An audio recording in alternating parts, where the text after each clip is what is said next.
شق قلب کا واقعہ۔ پہلی مسلمان خاتون کون تھی؟ نماز کا طریقہ نبی علیہ السلام کو کیسے سکھائی گئی؟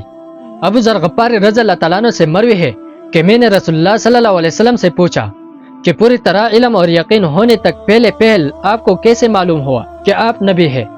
فرمایا، ابو ذر میں بطحائے مکہ میں کسی جگہ تھا، دو فرشتے میرے پاس آئے، ایک زمین پر اتر گیا اور دوسرا آسمان اور زمین کے درمیان ٹہر رہا۔ ایک نے دوسرے سے پوچھا، کیا یہ وہی ہے؟ اس نے کہا، ہاں یہ وہی ہے۔ اس نے کہا، اچھا تم ان کو ایک آدمی سے وزن کرو۔ مجھے ایک شخص کے مقابلے میں تولا گیا، میں اس سے باری نکلا۔ پھر ایک فرشتے نے دوسرے سے کہا کہ ان کو 10 آدمیوں سے تولو۔ مجھے 10 آدمیوں سے تولا گیا، میں ان سے بھی باری نکلا۔ پھر ان سے کہا 100 سے تولو۔ مجھے 100 سے تولا گیا، میں ان سے بھی جھکتا ہوا رہا۔ پھر ان سے کہا 1000 سے تولو۔ مجھے 1000 سے تولا گیا، میں ان سے بھی باری نکلا۔ اب وہ فرشتے ترازو کے دوسرے پلڑے پر میرے مقابلے میں وزن بڑھاتے رہے۔ آخر تنگ آ کر ایک نے دوسرے سے کہا کہ اگر تم ان کو ان کی تمام امت کے مقابلے میں بھی رکھ کر تولو گے تو انہیں کا وزن زیادہ ہوگا۔ پھر ایک نے دوسرے سے کہا، ان کا پیٹ چاک کرو۔ اس نے میرا پیٹ چاک کیا۔ دوسرے نے کہا، ان کا قلب نکالو۔ اس نے میرا قلب چیر کر اس میں سے محل، خطرات، شیطان اور خون کے لوٹلے کو نکال کر پھینک دیا۔ پھر ایک نے دوسرے سے کہا کہ ان کی پیٹ کو اس طرح دھو ڈالو جس طرح برتن دھویا جاتا ہے، اور ان کے قلب کو بھی اس طرح دھو ڈالو جس طرح کپڑا دھویا جاتا ہے۔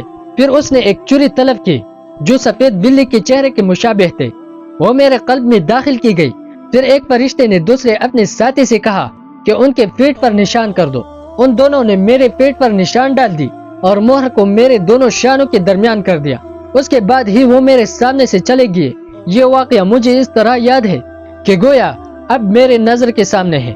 پھر جب اللہ عز و جل نے اپنے نبی محمد صلی اللہ علیہ وسلم کو حکم دیا کہ وہ اپنے قوم کو اپنے رب کے اس انکار کی وجہ سے جس میں وہ عرصہ سے مبتلا تھے اور اپنے خالق و رازق کی عبادت چھوڑ کر دوسرے معبودوں اور بتوں کی پرستش کرتے رہے، اللہ کے عذاب سے ڈرانے اور متنبہ کرنے کے لیے کھڑے ہو اور اپنے رب کی نعمت کا اظہار و اعلان کرے۔ اللہ نے فرمایا، وَأَمَّا بِنِعْمَةِ رَبِّكَ فَحَدِّثْ۔ یہاں نعمت سے مراد ابن اسحاق کے قول کے مطابق کرامت اور فضیلت نبوت ہے۔ فحدث کی معنی یہ ہے کہ اس کو بیان کرو اور اس کی دعوت دو۔ اس حکم کے مطابق اب آپ علیہ السلام خفیہ طور پر صرف ان گھر والوں جن کے متعلق آپ کو اطمینان تھا اس احسان و انعام کا جو اللہ نے آپ علیہ السلام پر اور آپ کے ذریعے اپنے بندوں پر آپ کو نبوت دے کر کیا، ذکر کرنے لگے۔ اللہ کے مخلوق میں سب سے پہلے آپ کی بیوی خدیجہ رضی اللہ تعالیٰ عنہ نے آپ کی تصدیق کی اور آپ علیہ السلام پر ایمان لائے اور ساتھ ہو گئی۔ واقعی کے بیان کے مطابق اس بات پر تمام ارباب سیر کا اتفاق ہے کہ سب سے پہلے مسلمہ جس نے رسول اللہ صلی اللہ علیہ وسلم کی دعوت کو قبول کیا وہ خدیجہ رضی اللہ تعالیٰ عنہ بنت خویلد تھی۔ ابو جعفر کہتا ہے کہ اللہ کی وحدانیت کے اقرار اور بت و تماثیل اور مماثیل سے قطع اظہار بے تعلق کے بعد اللہ عز و جل نے قوانین اسلام میں سب سے پہلے نماز کو فرض کیا۔ جس وقت رسول اللہ صلی اللہ علیہ وسلم پر نماز فرض کی گئی، جبریل علیہ السلام آپ کے پاس آئے۔ اس وقت آپ علیہ السلام مکہ میں تھے۔ وہ اشارے سے آپ کو وادی کے ایک طرف میں لے گئے، اس سے ایک چشمہ جاری ہوا۔ حضرت جبریل علیہ السلام نے وضو کیا تاکہ وہ بتا دے کہ نماز کے لیے اس طرح طہارت کی جائے۔ رسول اللہ صلی اللہ علیہ وسلم نے ان کو دیکھتے رہے۔ ان کے بعد ان کی طرح رسول اللہ صلی اللہ علیہ وسلم نے وہ وضو کیا۔ پھر جبریل علیہ السلام نے کھڑے ہو کر رسول اللہ صلی اللہ علیہ وسلم کو نماز پڑھائی۔ آپ علیہ السلام نے اقتداء کی۔ جبریل علیہ السلام چلے گئے۔